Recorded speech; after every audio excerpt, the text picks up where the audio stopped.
10 சின்னம் விஜய் எடுத்த லிஸ்ட். ஆனால் அதெல்லாம் கிடைக்காது, பரவாயில்லையா? டெல்லி போடும் பிரஷர்.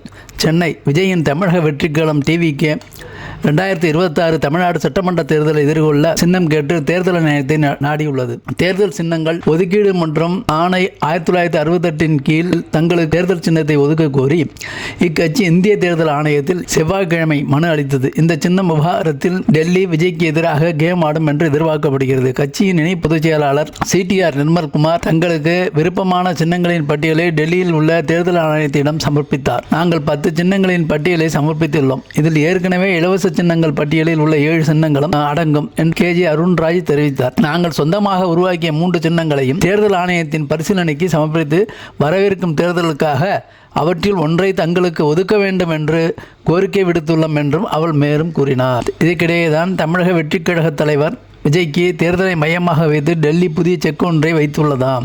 விஜயின் தமிழக வெற்றிக் கழகம் கட்சிக்கு அவர்கள் கேட்கும் சின்னம் கிடைக்காமல் போகலாம் என்று அரசியல் வட்டார தகவல்கள் தெரிவிக்கின்றன. 2026 ஆண்டு நடைபெறவுள்ள தமிழ்நாடு சட்டமன்ற தேர்தலை முன்னிட்டு விஜயுடன் கூட்டணி குறித்து பேச வேண்டும் என EPSஐ அமித்ஷா கேட்டுக் கொண்டுள்ளார். இது தமிழக அரசியலில் ஒரு முக்கிய நகர்வாக பார்க்கப்படுகிறது. இதுபோன்ற அரசியல் செய்திகளுக்கு சேனலை சப்ஸ்கிரைப் பண்ணுங்கள், சப்போர்ட் பண்ணுங்கள்.